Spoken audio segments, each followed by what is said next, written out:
Today's last lecture में हमने देखा कि वेरिएंस और स्टैंडर्ड डेविएशन अगर एब्सोल्यूट मेजर्स ऑफ डिस्पर्शन है, डाटा का डिस्पर्शन मेजर कर रही हैं, तो उनकी relative major coefficient of variation है। और coefficient of variation relative major है, यूनिट लेस है, डाटा सेट के कंपेयर डाटा सेट की वेरिएशन और कंसिस्टेंसी को कंपेयर करने के लिए हम चेक करते हैं। तो आज हम पढ़ने जा रहे हैं डाटा सेट की सिमेट्रिक, सिक्योरनेस और उसकी कर्टोसिस के बारे में। एक्चुअली ये मेजर्स क्या हैं, ये भी डाटा सेट के बारे में एडिशनल इन्फॉर्मेशन ही दे रहे हैं। आपको पता है हमने मेजर्स ऑफ सेंट्रल टेंडेंसी क्यों निकाली थी। वो डाटा के बारे में हमें एक सेंट्रल पॉइंट प्रोवाइड कर रही थी जिसके इर्द गिर्द बाकी वैल्यूज लाई करती हैं। फिर हमने मेजर्स ऑफ डिस्पर्शन पढ़ी, वो भी हमें क्या बता रही थी, डाटा सेट के बारे में बता रही थी कि वैल्यू कितना डिस्पर्स कर रही है। तो इसी तरह से ये मेजर्स जो हैं सिक्योरनेस एंड कर्टोसिस, ये भी डाटा के बारे में हमें कुछ एडिशनल इन्फॉर्मेशन प्रोवाइड करती है कि डिस्ट्रीब्यूशन की शेप कैसी बन रही है। सबसे पहले देखते हैं सिमेट्रिक क्या होता है। A distribution is called symmetrical if the values equidistant from a central maximum have the same frequency. अच्छा, अगर आपको याद हो तो जब हमने फ्रीक्वेंसी डिस्ट्रीब्यूशन पढ़ा, प्रेजेंटेशन ऑफ डाटा पढ़ा, तो हमने हिस्टोग्राम पढ़ा था। हिस्टोग्राम में फिर हमने फ्री हैंड कर्व ड्रॉ की थी जिसे फ्रीक्वेंसी कर्व का नाम दिया था। तो आप यूँ सपोज करें कि आपका डाटा जो है उसको हिस्टोग्राम बना के एक कर्व बना दी गई है। अब आपने यहाँ पे देखना है कि ये कर्व जो है किस तरह की बन रही है। ये उस वक़्त अगर ये कर्व इस शेप की बने तो सिमेट्रिक शो करती है। किस शेप की बने? जब डेटा की एक सेंट्रल मैक्सिमम वैल्यू के इर्द-गिर्द फ्रीक्वेंसीज़ एक जैसी होंगी। अब सेंट्रल मैक्सिमम का क्या मतलब है? आपको याद होगा मॉड का कॉन्सेप्ट, उसमें हमने पढ़ा था कि मॉड जो है एक्चुअली डेटा की मोस्ट रिपीटेड वैल्यू होती है, जो सबसे ज़्यादा दफ़ा आ रही होती है। तो चूंकि यहाँ पे अब फ्रीक्वेंसी के करस्पॉन्डिंग ये कर्व ऊपर नीचे जा रही है, यहाँ पे फ्रीक्वेंसी सबसे ज्यादा है। यानी ये जो पॉइंट है, यहाँ पे जो x की वैल्यू है, यहाँ इस तरफ x एक्सिस पे x की वैल्यूज होती थी, यहाँ पे जो x की वैल्यू होगी वो एक्चुअली मॉड होगी। तो यहाँ यही लिखा गया है कि कोई भी डिस्ट्रीब्यूशन उस वक्त सिमेट्रिकल कहलाएगा अगर सेंट्रल मैक्सिमम यानी पीक पॉइंट से दोनों तरफ फ्रीक्वेंसी सेम होगी। The frequency curve has the same shape on both sides of the central line. इस सेंट्रल लाइन पे दोनों तरफ कर्व की शेप सेम होगी, which divides the curve into two equal halves। और ये इस तरह से होगी कि ये लाइन जो है इस पॉइंट पे है कि दोनों तरफ कर्व सेम है, तो हम कह सकते हैं कि इस कर्व को दो एक जैसे हाफ्स में डिवाइड कर दिया गया। इसका मतलब क्या होगा एक जैसे हाफ में डिवाइड करने का? Deviation below the mean is equal to the corresponding deviation above the mean. Mean चूंकि सेंट्रल वैल्यू होती है, तो मीन से राइट और लेफ्ट दोनों साइड पे डेविएशन जो है वो एक जैसी होगी।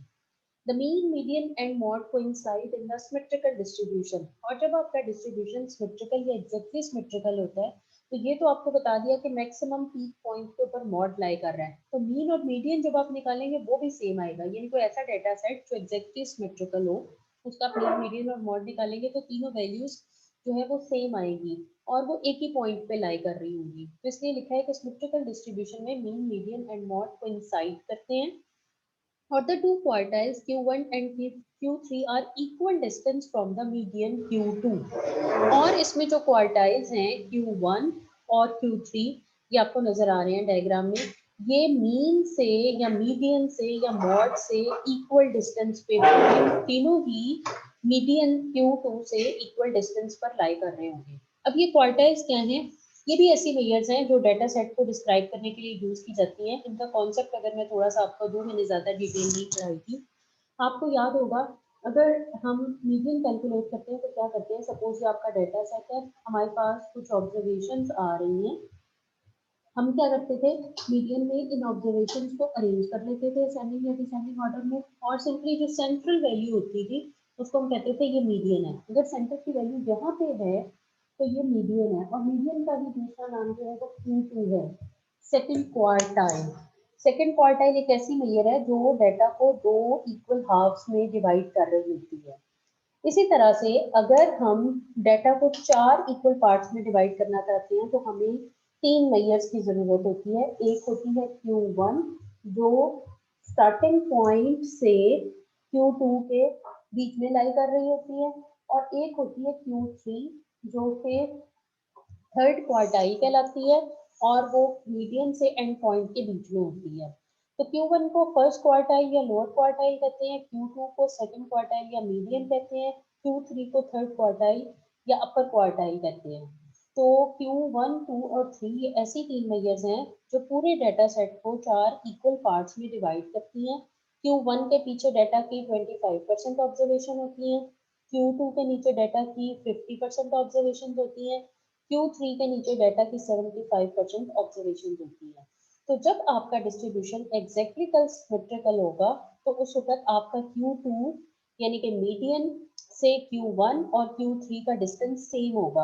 अदरवाइज जो है, अदरवाइज ऐसी भी सिचुएशन हो सकती है कि आपका Q2 यहाँ पे लाई कर रहा है, Q3 यहाँ पे लाई कर रहा है और Q1 यहाँ दूर है, यानी Q2 का डिस्टेंस Q1 और Q3 से डिफरेंट हो सकता है। लेकिन जब एग्जैक्टली सिमेट्रिकल होंगे तो ये वाला जो पॉइंट होगा एग्जैक्टली सेंटर में होगा, Q1 Q3 इससे इक्वल डिस्टेंस पे होंगे। The symmetrical distribution has bell shape, जिस तरह बेल बजाने वाली होती है उसको हाथ में पकड़े तो इस तरह की शेप की होती है, तो जो एग्जैक्टली सिमेट्रिकल डिस्ट्रीब्यूशन होता है ये बेल शेप्ड होता है।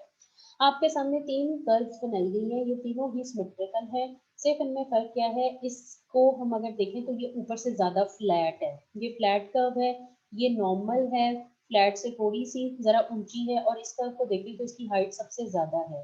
तो है तीनों ही सिमेट्रिकल, सिमेट्रिकल का जस्ट आपने देखना यहाँ से कि सेंट्रल पॉइंट से राइट और लेफ्ट पे जो टेल्स हैं वो एक जैसी होनी चाहिए। तो इस तरह की डिस्ट्रीब्यूशन को हम सिमेट्रिकल डिस्ट्रीब्यूशन का नाम देंगे। अब अगर हम सिमेट्री को पढ़ रहे हैं तो इसका मतलब है कोई डिस्ट्रीब्यूशन ऐसा भी होगा जो सिमेट्रिकल नहीं होगा।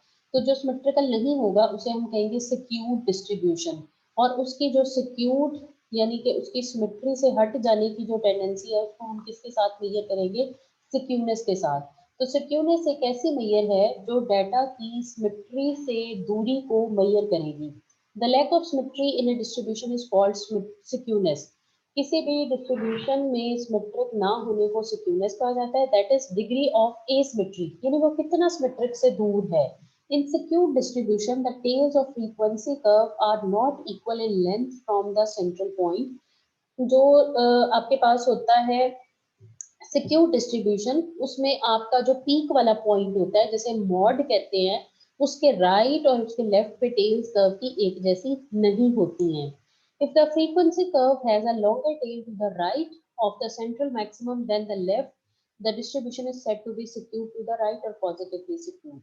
अब अगर आपके इस मैक्सिमम जहाँ कर्व की पीक है उससे राइट साइड पे कर्व या टेल ज्यादा लंबी हो जाएगी तो इसे हम कहेंगे पॉजिटिवली सिक्यूर्ड या सिक्यूर्ड टू द राइट।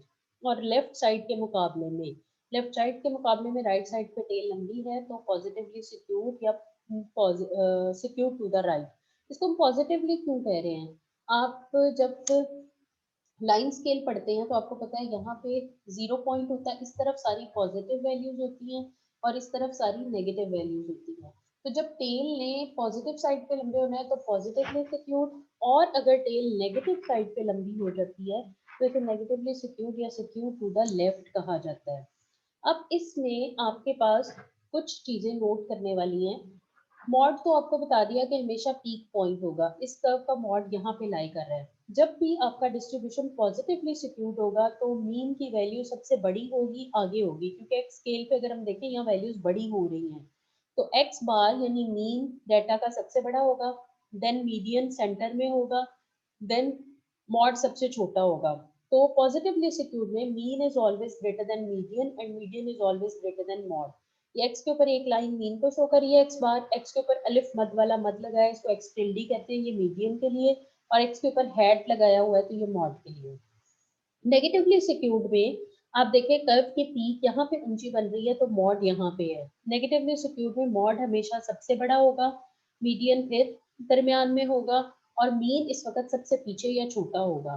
तो यहाँ पे ये लिखा गया है कि नेगेटिवली सिक्यूर्ड में mod will be greater than median and median will be greater than mean. अगर किसी डाटा सेट का मीन, मीडियन और मॉड की वैल्यू आपको बताई गई हो तो आप फौरी बता सकते हैं कि अगर वो तीनों सेम होंगी तो सिमेट्रिकल है, अगर मीन सबसे बड़ा होगा तो पॉजिटिवली सिक्यूर्ड है, अगर मॉड सबसे बड़ा होगा तो नेगेटिवली सिक्यूर्ड है। तो आप वैल्यूज को देखते हुए ही अपने डिस्ट्रीब्यूशन, डाटा के डिस्ट्रीब्यूशन को गेस कर सकते हैं। अच्छा जी, अब इस सिक्यूनेस को मेजर करने के लिए कुछ फॉर्मूलाज बनाए गए हैं, यानी न्यूमेरिकली हम किस तरह से ये देखेंगे कि डाटा जो है वो सिमेट्रिकल है, पॉजिटिवली सिक्योर्ड है या नेगेटिवली सिक्योर्ड। तो उसके लिए है measure of skewness. The difference between the central value is used as a measure of skewness in such a way. इस सेंट्रल वैल्यू से जो वैल्यूज का डिफरेंस है उसको हम यूज करते हैं किस तरह से। Number one, when the distribution is symmetrical the measure must be zero. जब आपका डिस्ट्रीब्यूशन सिमेट्रिकल होगा तो उस फॉर्मूले को जीरो आंसर देना चाहिए। Secondly, the measure must be dimensionless. Dimensionless मतलब उसके साथ कोई यूनिट नहीं होनी चाहिए, वो प्योर नंबर होना चाहिए, independent of unit of measurement and origin. जो आप डाटा सेट ले रहे हैं उसके क्या यूनिट है, उसका ओरिजिन क्या है, इस सब से उसका कोई ताल्लुक नहीं होना चाहिए। वो फॉर्मूला ऐसा होना चाहिए जो एंड पे आपको एक प्योर नंबर में रिजल्ट दे। This can be done by dividing the difference of central values by dispersion. तो ये हम इस तरह से ले सकते हैं कि हम अपने सेंट्रल जो है वैल्यूज का डिफरेंस उसको डिस्पर्शन से डिवाइड कर दें, यानी स्टैंडर्ड डेविएशन से। S T stand for standard deviation. Then the skewness of data turns into relative measures. तो सिक्योरनेस को मेजर करने के लिए डिफरेंट फॉर्मूलाज हैं। उसमें जो फॉर्मूला मैं आपको बता रही हूँ वो कार्ल पेयरसन ने बनाया था। एक पहला फॉर्मूला जो है वो यहाँ पे आपके सामने आ रहा है, skewness is equal to mean minus mode over standard deviation. यानी इसमें मीन और मॉड का डिफरेंस ले रहे हैं और उसको स्टैंडर्ड डेविएशन से डिवाइड कर रहे हैं। ये आपके पास प्योर नंबर आएगा, ये यूनिट लेस होगा और इस नंबर को, इसके आंसर को देखकर हम बता सकेंगे कि हमारा जो है डिस्ट्रीब्यूशन सिमेट्रिकल है, पॉजिटिवली सिक्योर्ड है, ज्यादा सिक्योर्ड है, कम सिक्योर्ड है। इसी तरह से मीन माइनस मॉड की जगह पे सिक्योरनेस का एक और फॉर्मूला इंट्रोड्यूस कराया गया, क्योंकि आपने इंपेरिकल रिलेशनशिप पढ़ा हुआ है between mean, median and mode. उसी इंपेरिकल रिलेशनशिप को, वो आपने पढ़ा था mode is equal to 3 median minus 2 mean. उसी इंपेरिकल रिलेशनशिप को यूज करते हुए एक और फॉर्मूला है 3 into mean minus median over standard deviation. तो दोनों ही फॉर्मूलाज के थ्रू आप बता सकते हैं। When the distribution is skewed to the left, the mean is less than the median and the value of standard skewness will be negative. Simply अगर सिक्योरनेस का answer zero आएगा तो इसका मतलब होगा कि सिमेट्रिकल है डिस्ट्रीब्यूशन। अगर पॉजिटिव आएगा तो फिर पॉजिटिवली सिक्यूर्ड होगा, अगर नेगेटिव आएगा तो नेगेटिवली सिक्यूर्ड होगा। और यहाँ पे कुछ और भी लिखा है, if the distribution is skewed to the right the mean is greater than median and skewness will be positive and ranges from -3 to +3। इसका मतलब ये है कि सिक्योरनेस का आंसर जो है वो -3 से +3 के दरमियान लाई करेगा। More precisely skewness is positive for positively skewed. यानी आपका डाटा जब पॉजिटिवली सिक्योर्ड होगा तो आंसर सिक्योरनेस के फॉर्मूले का पॉजिटिव में आएगा, and is negative for negatively secured distribution and is zero for symmetrical distribution. तो अगर आंसर नेगेटिव आ गया तो नेगेटिवली सिक्योर्ड है, और अगर जीरो आ गया तो इसका मतलब है कि सिमेट्रिक डिस्ट्रीब्यूशन है। जाहिर है जब सिमेट्रिक होगा मीन और मॉड की वैल्यू सेम होगी, जब सेम होगी तो डिफरेंस जीरो हो जाएगा और zero divided by something zero होगा। इसी तरह से मीन मीडियन मॉड चूंकि तीनों सेम है, मीन माइनस मीडियन ये भी जीरो आंसर आएगा, zero multiply by 3 divided by standard deviation ये भी जीरो हो जाएगा। तो सिक्योरनेस के साथ साथ एक और मेजर है कर्टोसिस, जो कि डाटा की शेप के बारे में कुछ एडिशनल इंफॉर्मेशन हमें प्रोवाइड करती है। कर्टोसिस क्या होती है? अभी आपने देखा पीछे कि जो हमारी सिमेट्रिकल डिस्ट्रीब्यूशन थी वो फ्लैट भी थी, वो थोड़ी सी नॉर्मल भी थी, वो ज़्यादा पीक में भी थी। तो इस चीज़ को मेजर करने के लिए जो है हम कर्टोसिस का यूज़ करते हैं। Kurtosis is the degree of weakness of a distribution relative to a normal distribution. एक नॉर्मल या एक स्टैंडर्ड कर्व जो है वो बना ली गई है, उसके मुकाबले में किसी भी डिस्ट्रीब्यूशन की कर्व की पीक कितनी ज्यादा हाइट पे है या कितनी फ्लैट है, इस चीज को मेजर किया जाता है through kurtosis. Literally, the word kurtos meaning hump, but technically the word kurtosis employed to studying the type of hump which a single humped or unimodal distribution may have. यानी kurtosis में जो कर्टोस है इसके meaning हम पे हैं। हम यानी कोहान जो है, जिस तरह ऊंट की कोहान होती है, लेकिन टेक्निकली हम देखें तो कर्टोसिस में हम ये चेक कर रहे होते हैं कि ये हम कितनी ज्यादा ऊंची या कितनी ज्यादा नीची है, फ्लैट है। और इसके लिए सिंगल पीक का मतलब है, आपको पता है डाटा का एक मॉड होता है तो एक पीक बनती है, दो मॉड होते हैं, बाई मॉडल डिस्ट्रीब्यूशन होता है तो दो पीक्स बनती है, तीन ट्राई मॉडल भी हो सकता है, तीन पीक्स बनती हैं। तो यूनी मॉडल या सिंगल हम्प्ड डिस्ट्रीब्यूशन में हम इसे कैसे मेजर करते हैं? when the variate values scatter about the mod are closely bunched, then the hump is narrow and the peak of the curve is relatively high, it becomes leptokurtic। जब आपके पास mod के इर्द गिर्द वैल्यू ज्यादा close होगी तो ये सारी सुपर के इसके करीब आ जाएंगी तो आपकी जो और इसके करीब होंगी तो ये जो हम्प है ये ज्यादा ऊंची बनेगी और इस कर्व को यानी ऐसी कर्व जिसकी पीक ज्यादा ऊंची होती है हम्प ज्यादा ऊंची होती है उसको लेप्टोकल्टिक का नाम देते हैं। When the value is scattered loosely about the node, the hump of a curve is broad and flat top. The distribution is set to be flatty-curved. और जिस वक्त जो है और जिस वक्त आपके पास नॉट के पास वैल्यूज रिलेटिवली क्लोज के मुकाबले में थोड़ी सी नैरो होगी तो ये कर्व फैल जाएगी थोड़ी सी जिससे ये नीचे की तरफ आ जाएगी फ्लैट हो जाएगी और इसको जो है हम फ्लैट टॉप भी कहते हैं या फिर इसे जो है जब बहुत मेसोकर्टिक कहेंगे और जब नॉर्मल होगी तो मेसोकर्टिक और जब ज्यादा फ्लैट हो जाएगी नॉट के मुकाबले में वैल्यू ज्यादा दूर दूर हटेगी तो ये फ्लैटिकर्टिक या फ्लैट टॉप होगी। ये मोर हम्प है और ये फ्लैट टॉप है क्योंकि ज्यादा फ्लैट है।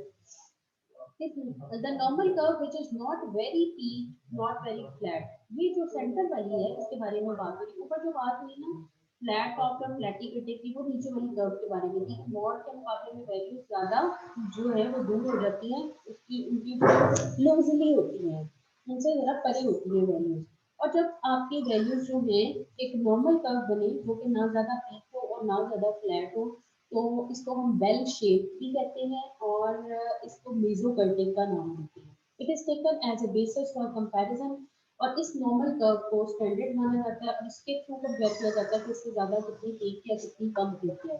Karl Pearson introduced the term kurtosis and proposed a moment ratio as a measure of it. Karl Pearson ने कर्टोसिस को मेजर करने के लिए मोमेंट्स का इस्तेमाल किया था। मोमेंट्स को मैंने आपको नहीं पढ़ाया लिहाजा वो नहीं बता रही हूँ लेकिन आपके पास इसलिए कॉन्सेप्ट थोड़ा सा होना चाहिए कि अगर आप जो है वैल्यूज आपको कर्टोसिस की पता हो तो आपको ये अंदाजा हो कि लैप्टोकर्टिक है मेजो है या फ्लैटिकर्टिक है। इसमें actually fourth moment about mean इस्तेमाल किया जाता है।